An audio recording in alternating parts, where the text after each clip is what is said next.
Hello, everybody, and welcome back to the Broadway Jets YouTube channel. You'll know me from Twitter as NYJ Mike. I'm joined as always by the master of receipts, NYJ Matt. And Matt, today we're going to do a little recap. Owners meetings were this past weekend. A lot of stuff moving around, a lot of rumors flying. So exciting stuff. Oh yeah, it was a fun weekend. And again, if you are here, thank you again for subscribing. I think 80% of our listeners are not subscribed. So if you want, you have an account, go hit that button there or there. But Mike, very fun weekend. We hear Douglas and Salah speak, even a little Woody Johnson today.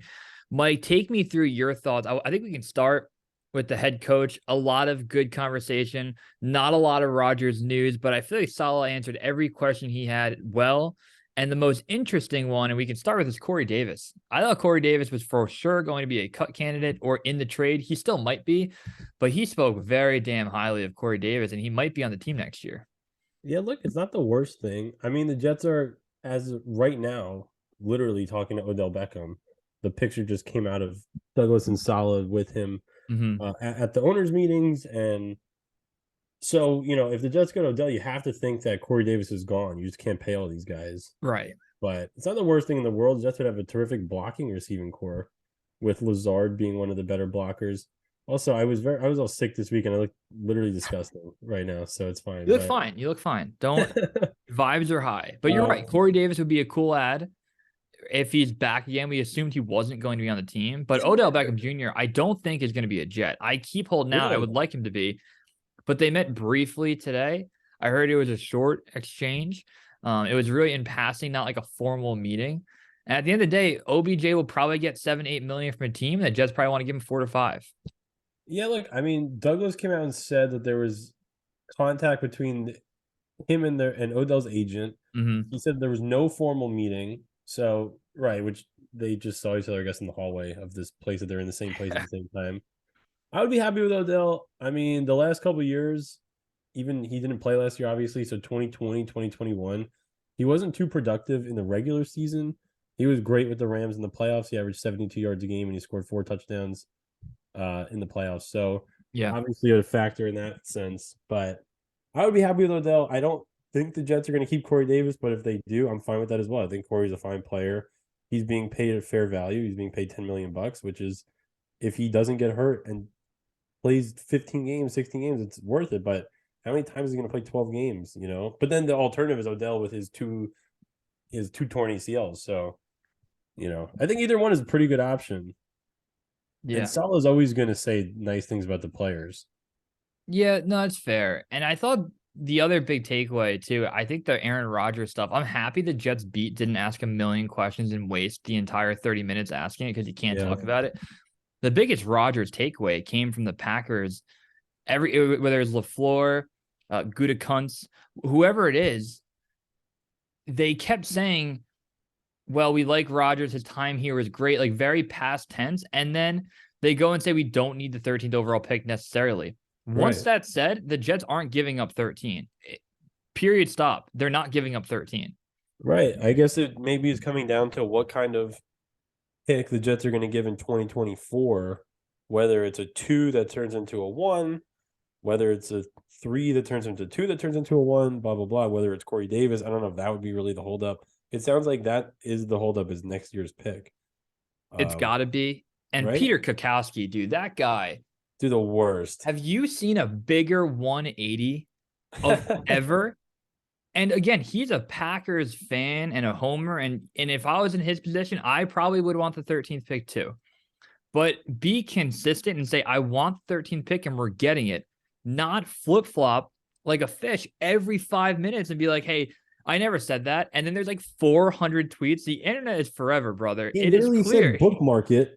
He said bookmark it. He said that the Packers are going to get more or similar for Rodgers what the Broncos got for Russell Wilson, which is what 2 first-round picks, a million other picks, whatever. And he said bookmark it, and then people bookmarked it, and then they're like, "Here, you said to bookmark it. This is what you said," and he's like, "I never said that."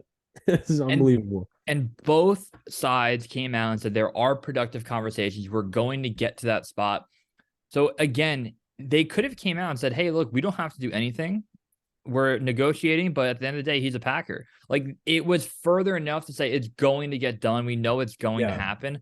And I can't wait for it to happen, because when it does, man, the compensation, I don't think there's anything that we could give outside of 2 unprotected ones that would be like, what the fuck? Because if we were to give up 13, Mike, Yeah. and then barely anything else after it, would that 13th pick be valuable? Of course. But again, we got Aaron Rodgers. I could live with it. There's very few scenarios where I can leave this trade being like Joe Douglas completely fucked up.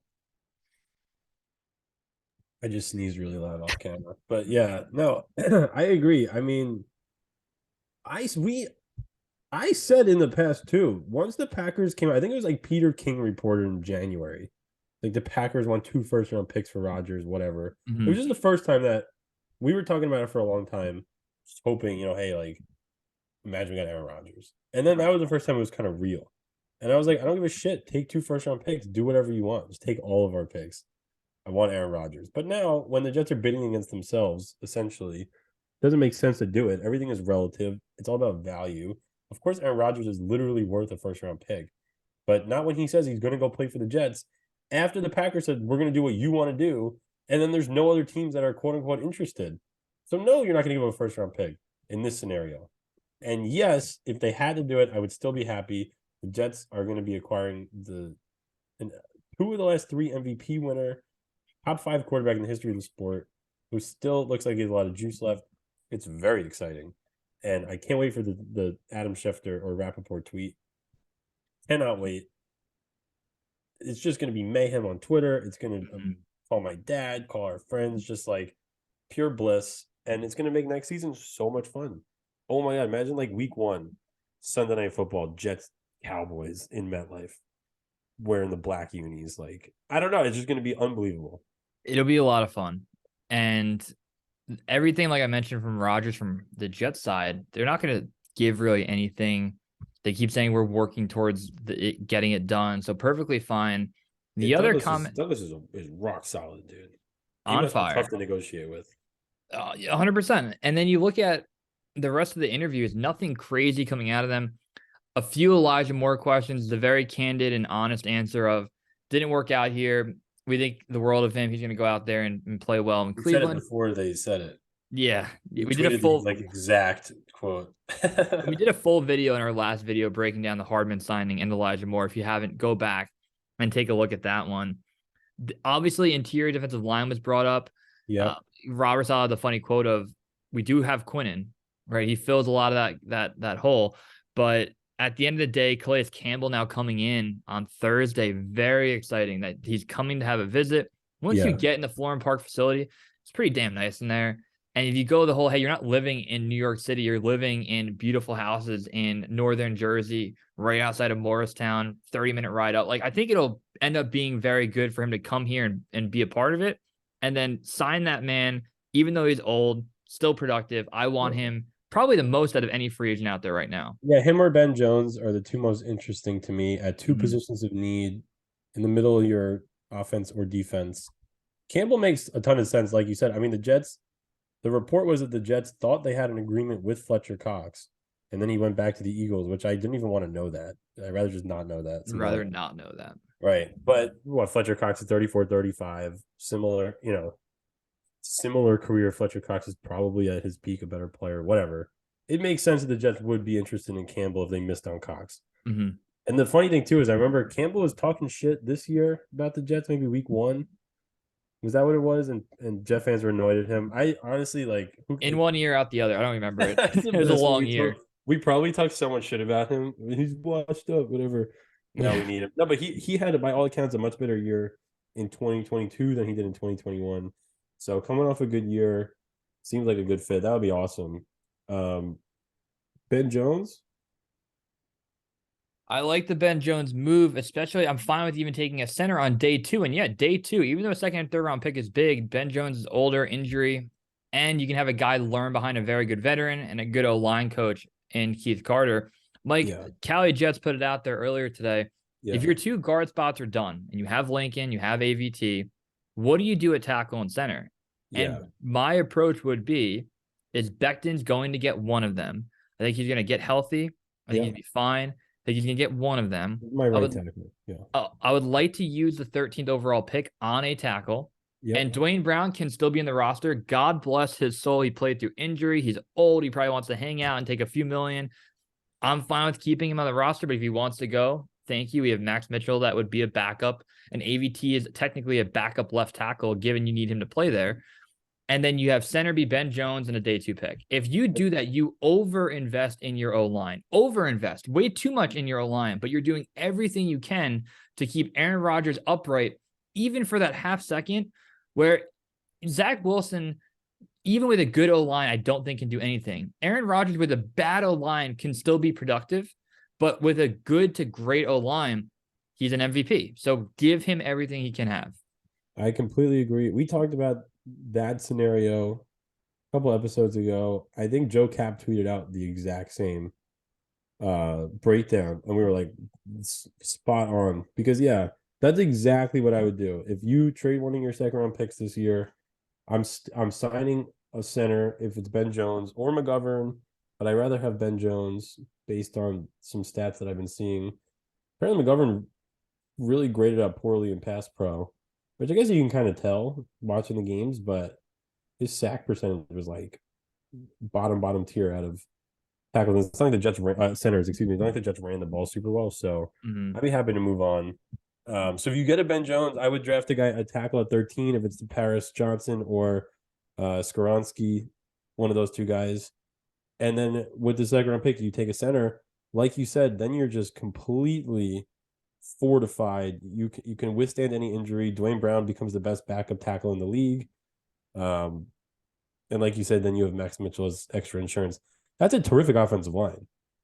It really is terrific. And what's interesting is I think Broderick Jones is your clear-cut tackle. He will be a tackle. And Skoronski and Paris Johnson are going to go ahead of him, but they have position flexibility where you kept hearing when AVT came out, an all-pro guard and a really good maybe Pro Bowl tackle. If you take a step back and say you get one of those guys of Skoronski or Paris Johnson Jr., maybe Becton is your left tackle. Maybe that person can play right tackle, or in a scenario where Lincoln Tomlinson might be on the team, not on the team next year or the year after. What if you just say, I'm going to put the best 5 guys out there, whatever position they're at? AVT, Becton's going to be one of the tackles. One of these guys at 13 could play guard or tackle. You get position flexibility, Mike. That's how you beat a game against Pittsburgh. Because if the Pittsburgh game is not won if AVT can't play left tackle. The Jets are down 10 points. If Mitchell doesn't come in and play. 100%. And Max Mitchell isn't not a part of my plan, but you cannot rely on him to be one of the tackles starting this year. I'm not even relying on him to be the backup tackle. He's my third string tackle based on what happened last year with Dwayne Brown. And also you could start maybe one of these rookies, you take him at 13. Most of the time in the NFL, you take a guy at 13th, they're going to start. Maybe they need some more time. They need to put on some weight, they need to learn the system, whatever. And then Dwayne Brown is your starting left tackle, which is fine. Yeah, and I think we'll do another episode on pick 13. I think it's very fascinating what the Jets can do there. Johnny the punter, Jets fan on Twitter, DM me. The odds for the Jets taking a safety are like 40-1, and I don't think they would take a safety. But given that they have confidence in Dwayne Brown and Max Mitchell and Becton coming back, if they weren't to go tackle, you'd have to assume that maybe receiver with Jackson Smith and Jigba. Safety is a position of need. Interior defensive line and linebackers, not out of this maybe world. Maybe like Jalen Carter falls.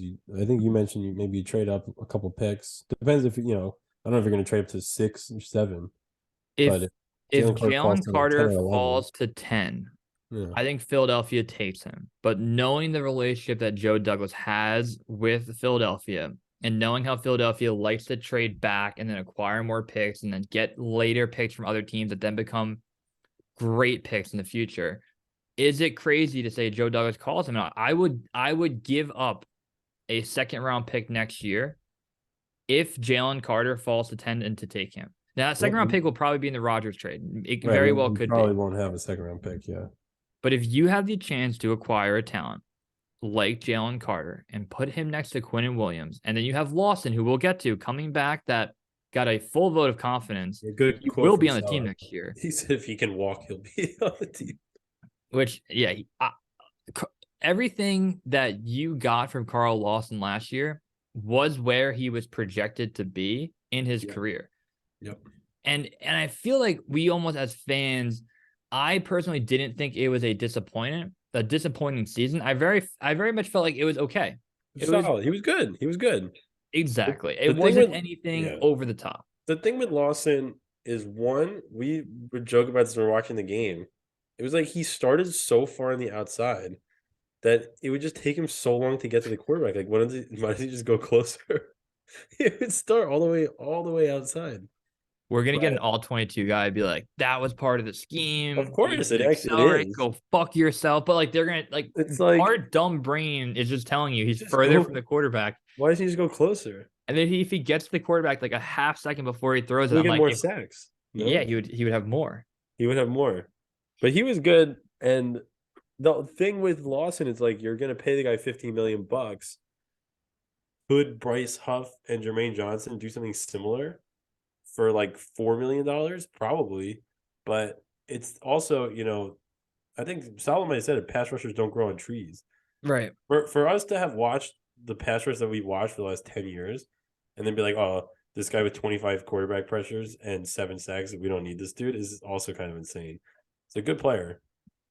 Yeah. And if you stack together a good season from Huff and a sophomore bump from Jermaine Johnson, maybe in 2024 you can have the conversation of those guys now in the wing. You have to pay Huff too if he ends Yeah, up having that breakout year. But how is that's he gonna have fair. a breakout year when he plays like one every 5 snaps? Right. We'll see. And no, Lawson, by all accounts, good dude. And he's going to be another year removed from his Achilles surgery. So you figure he'll be more explosive, have some more juice, more time to heal, which it could be a really big year incoming.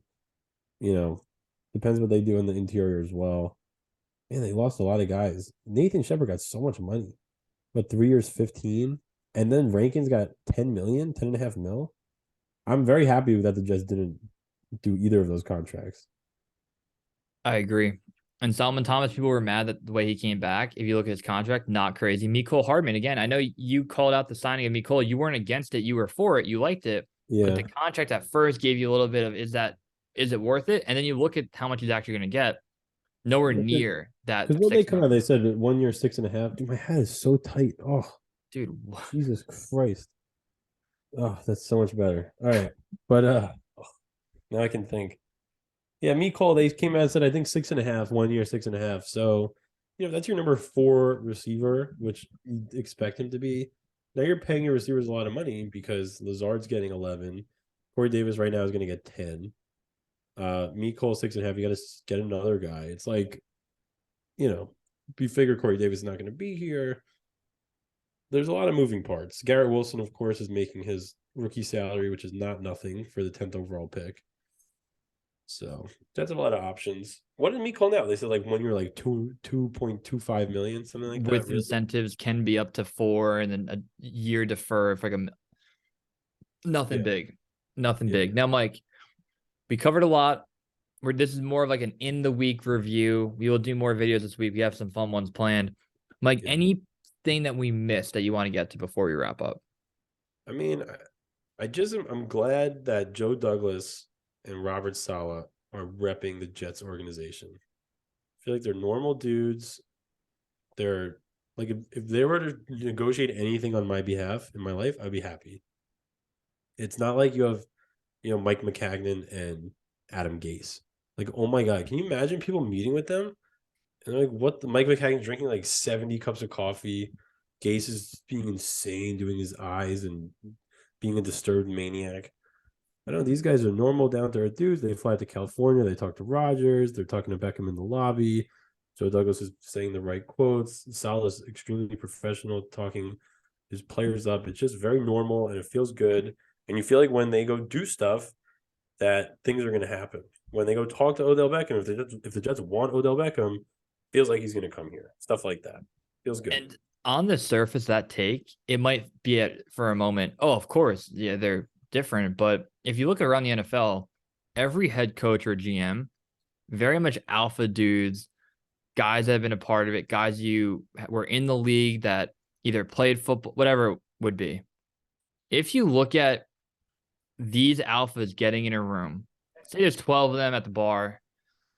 Imagine, to your point, Mike McCagnon and Adam Gase, their first thought is like, fuck, these guys are here. Like, God damn it. Where Salah and Douglas roll through, dap them up, let's grab a beat. Like, they just feel like dudes, to your point, and it's very obvious, and it is a good feeling because even though we're not anti-Todd Bowles guys, we think he was a bad head coach for the Jets. Right. But again, he's a likable dude that he like corny, kind of funny, like, but also a fucking football player. He goes to a bar, people fucking love him. John Idzek, no. Like, there's different guys that you go back to, and we love Rex, but everything, post Rex, you could argue, outside of a cool Bowles for a beer or two, I think you made it's a very fair point that needs to be stated out loud, that we have two dudes that are repping our team. It's a good situation. Jets are in a good spot. I mean, you're going to have Rodgers. Oh, the only thing we didn't talk about was the Lamar situation. Lamar Jackson basically tweeted in the second tweet of a thread that he requested a trade a month ago. A minute after Harbaugh started his press conference. It's wild. I mean, the whole situation is pretty wild. Lamar doesn't have an agent. The Ravens offered him 3 years, $133 million guaranteed. He said no. And then now has demanded a trade. I mean, I don't know. I think in general, it'd probably help the Jets, whatever leverage argument that you can make. If anything, I think it helped a tiny bit, but the Jets could just say the Jets could just say to the Packers, okay, now we have another MVP quarterback on the market. You guys can go fuck yourself, but it doesn't seem like that any of that's really happening. I feel like it's just a holdup on which pick the Jets are going to give in next year. Completely agree. Now, the Lamar thing is weird. I do think leaking that out, or not leaking it, physically tweeting it before your coach, who Harbaugh always has supported Lamar Jackson through all of this. He keeps saying he is my quarterback. We will figure out the money. That's the GM, but I'll work with Lamar. It's not like, and he's a terrific coach, yeah, in a great situation. It's not like he's being a dick behind closed doors. It appears that Harbaugh is doing everything he can to bring him back. Lamar, what he needs to do is find that middle ground of, we're going to give you a deal like Kirk Cousins might have had. I think Albert Breer actually called this out, and I think he was lower on the number than it should be. But what if you gave Lamar 3 years, fully guaranteed, like $120 million, maybe 40? No. He said no to 3 for 133. I think Lamar tweeted that it wasn't fully guaranteed, or that was incorrectly reported. Okay. So maybe you do 3 for 140, and what does that come down to? 43.5 a year, fully guaranteed, and then you can reset the market if you win one Super Bowl in 3 years, make the playoffs 3 times. There's a way to go about it, and I feel like both sides will get a deal done. I don't think they will honor his trade request. I think a lot of teams, like the Falcons, coming out immediately and saying that they're not in. I don't think there's collusion. I think they're probably setting themselves up to negotiate, given this is actually going to be a thing that moves forward. I don't think teams are out, because right now, if I am the Buccaneers, if I am the, Bucks, Patriots, Falcons, these teams should be Colts. All 4 of them should be jumping at this bit to get it done. And Mike, you can even wait until after the draft and give your 2-1s next year and the following year, so you can use that earlier pick in that first round to help build around him. And given you're good with him, that one then becomes a late one in 2024 and 2025. Well, it's not crazy. I mean, I'm not trading him if I'm the Ravens, but I get it. And then the enticing thing about Lamar requesting a trade rather than the way, so the Ravens already placed the tender on him. So he that still has to occur, I guess.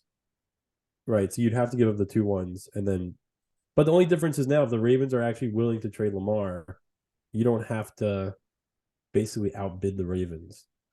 I think that was the biggest problem initially, was that you had to offer Lamar Jackson a contract so ridiculous that the Ravens wouldn't match it, and then trade 2 first-round picks. Now, right. I guess you don't really.